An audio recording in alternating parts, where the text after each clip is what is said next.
Hey guys, this is Ryan with Mom on Mission, and today I'm going to talk about 10 common homeschooling myths. These are also kind of assumptions that people have about homeschooling that are not always true, or maybe are true but not in the way that most people think they are.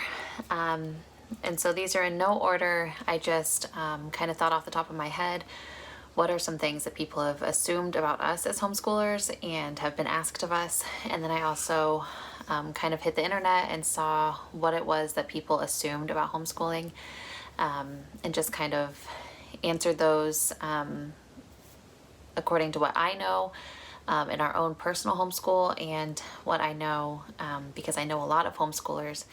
So the first homeschooling myth I have is that all homeschoolers are nerds and don't have any interests. And that may or may not be true as far as the nerd goes.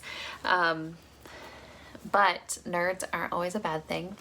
But as far as the no interest thing, I feel like homeschoolers actually have more interests than a lot of other people, or at least have more time and more freedom to explore those interests. There's more freedom to explore those interests because we can pick curriculum that kind of fits what our kids are interested in. And there's more time because, I mean, you just get in and get your schoolwork done, and then there's time to explore other things. You don't have to sit around in a classroom for 7-8 hours or however long you would in a public school. Myth number 2 is homeschoolers are all sheltered. This can be true, but I feel like one, sheltered has a negative connotation. And yes, I do agree that putting a child in a bubble and trying to keep them there their whole lives is not a positive thing. However, really the way I view it is that my kids aren't sheltered, they're simply filtered. We still expose them to a lot of different things.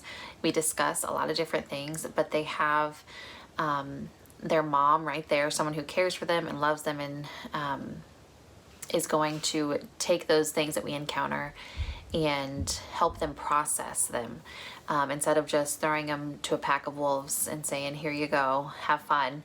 And I'm not saying every public school person does this, but what I am saying is that just because we're at home does not mean we're not exposed to the same things that other people are exposed to. Do we shelter them from some things? Absolutely. I want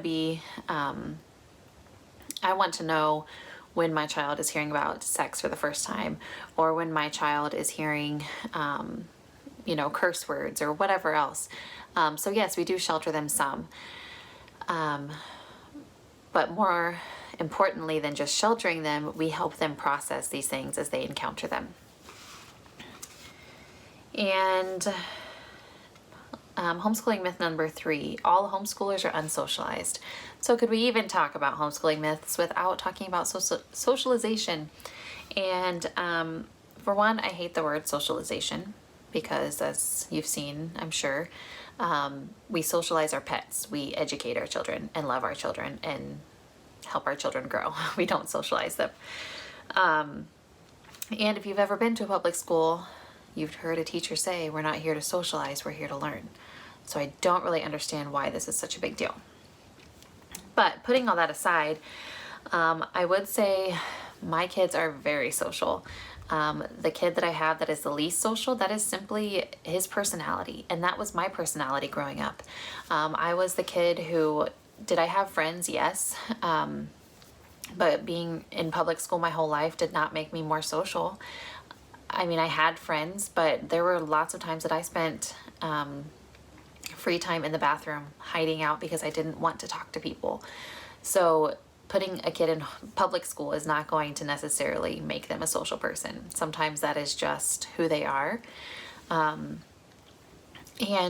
my kids have friends. My kids get out and experience things. And actually, they talk more at home, I feel like, than they would be able to in a public school setting. They're allowed to talk and ask questions and go see friends during the day if they want to, and learn with their friends. But I actually think that they have a better socialization because they socialize and interact with people that aren't just in their same grade. They meet up with kids that are younger than them, kids that are older than them. We go and interact with adults. I mean, yes, my kids are socialized, even though I hate that word. Number 4, homeschoolers don't learn as much as other kids and they play video games all day. I didn't really know that this was a thing, like an assumption or a myth, but I kept seeing this one pop up online, so apparently. And I would say that is totally false. Okay, addressing the video game thing, what parent in their right mind would want to keep their kid home all day just so that they could lay around and play video games? Like, no. Why on earth would you want to do that? I don't know. If my kid is going to be home, we're going to be doing something productive. So, but also I feel like, you know, saying that homeschoolers don't learn as much, I feel like if anything, they can learn more. I was a product of public schools, which I've said this a million times, and I'll say it again. I am not saying if you public school your kids that you are in the wrong, you know, teach their own. But I was the kid who made straight A's, but I don't remember much that I learned. I was a memorizer and I would spit it out on a test and then never think about it again. And I feel like in homeschool we can tailor the education that our children need to fit them.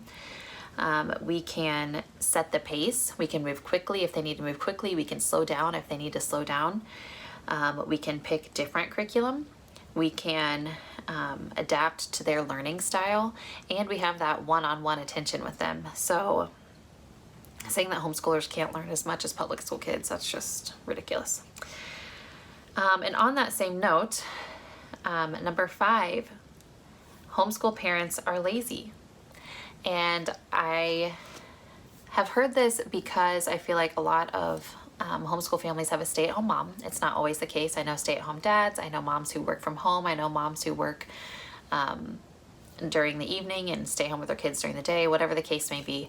But there's a lot of memes and stuff going around about staying in your pajamas all day. It's kind of a funny, like, homeschoolers don't have to get dressed type thing, which is true, but that doesn't mean they're lazy. I personally, like, we very randomly will have a pajama day, mostly if someone is sick or if we are just all really tired and we're just taking a day off. We might have a pajama day, but that's usually like a fun special occasion. We don't stay in our jammies all day. But even if you do stay in your pajamas all day, work can still get done no matter what clothes you have on. I think it's just a fun little meme to talk about and whatever. But this is actually a big labor of love to homeschool our kids. And I don't know, I have yet to meet a lazy homeschool mom. So number 6, going right along with the parenting aspect of this, homeschool parents aren't qualified teachers. And I've gotten this a lot. I've gotten some very well-meaning people saying, oh, well, I just don't know about homeschooling. I mean, you're qualified, but I know some homeschool moms, there's no way they should be homeschooling their kids. They're just not qualified. And it's like, okay, listen up. If you love your kids and you want them to learn, and if you have the ability to learn yourself, so if you can read a book, if you can look things up online, you can teach your kids. That's all it is taking in information and giving it to them. Not to mention that there's a lot of outsourcing you can do. If there's something that you absolutely don't know and you don't have the ability or desire to learn it, to help teach it to your kid, there are co-ops where there's other moms who are better at whatever the topic may be, who can teach your kids those things. There are tutors you can hire. There are online classes you can do. There are dual enrollment classes through colleges that you can do. So you don't have to be a qualified teacher. You just simply have to know how to love your kids and how to learn, and then don't be afraid to outsource, and that makes you qualified. And homeschooling myth number 7, homeschool parents are super patient. We were just talking about this in another video that I was watching, and a lot of people will give us the, oh, I can never do that. You must have way more patience than I do. And I get what they're saying, but in the same token, I'm like, okay, so one, you're wrong. Like, I don't have any more patience than the next person. The only patience I have is because the Lord is with me, because left to my own devices, I have zero patience. But also, like, it's just being committed to good work. I know people who work in terrible office environments or have a job full of people who you have to be really patient with. And so to say that I must be patient to stay in with my kids, I'm like, well, you must be patient to go deal with the public every day, because I don't want to do that. So it's really not, I mean, it has nothing to do with being patient. It has everything to do with being committed to your job, whether that's homeschooling your kids or working out in the public, and relying on God's grace to get you through when you feel anything but patient. So as long as you've invited God in and you're committed to your work, no matter what it is, everyone is patient enough. So I don't know. I don't know why people ask me that all the time. How patient must you be to deal with your kids all day? Well, they're my kids. Like, we're putting in the good work. Are they annoying? Yeah. Am I annoying? Yeah. Like, I don't know. We just do the work. We get it done. Number 8. Homeschool families are more prone to child abuse. So these last few are ones that I really had very little idea they existed. Well, maybe not the last one, but this one and the next one are ones that I just really had no idea people talked about or thought about, but I saw online that they are often talked about. And so this is absolutely false. Of course, you see the rogue story every now and again about people who homeschool and are being terrible parents to their kids and neglecting them.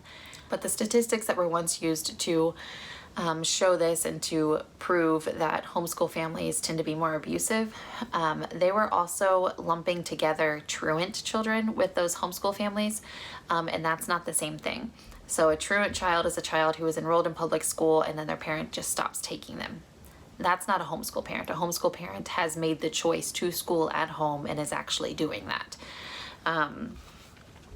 So the newest studies are actually showing that homeschool families are less likely to be abusive to their children. So, I mean, there's wicked everywhere. There's evil everywhere. So I don't think it has anything to do with homeschooled or not homeschooled. It has to do with the heart. Number 9, homeschooling actually hurts public school. But in most states, that is not true. And I didn't know. I'm like, why would we hurt why would we hurt public school? But they're saying, as far as tax paying goes and all that. And in most states, including mine, we still pay taxes like everyone else, and that go toward public school. And we just use our own out-of-pocket funds to school our children. So there's no reimbursements or anything. There are in some states, not in a lot of them. And so we're not hurting public school at all. And then number 10, homeschoolers don't go to college. Or it's hard for homeschoolers to go to college. Absolutely false. For one, I would just like to say that college isn't always the goal. And I know I'm gonna get a lot of backlash for that. Education is obviously important, otherwise I wouldn't homeschool my children, but college is not the ultimate goal. Like, it's not. I know lots of people who have gone to college and have done nothing with their degree other than accumulate debt. If that is the road my kids are led down, absolutely, they can go to college and they will go to college. If they would rather go do a trade, if they would rather go be missionaries, if they, whatever it is that God calls them to, may or may not include college. And actually, homeschooling is going to help them if they do decide to go to college, because they're actually seeing more and more students who are homeschooled have a higher maturity level entering into college. They also have higher self-esteem, and they're actually better prepared academically for college. And I can see that. I don't have any high schoolers yet, but I can see some friends with high schoolers.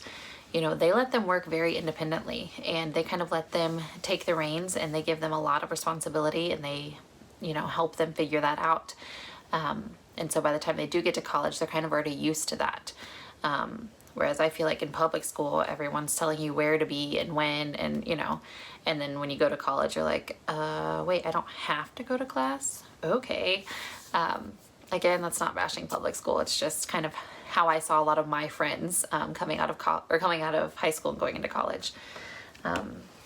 So anyway, those are 10 homeschool myths that I think are thoroughly debunked. And if you have any more that you would like to share down below, please do so. If you have any comments on these that I've shared, I'd like to hear about that. And I will talk to you next time.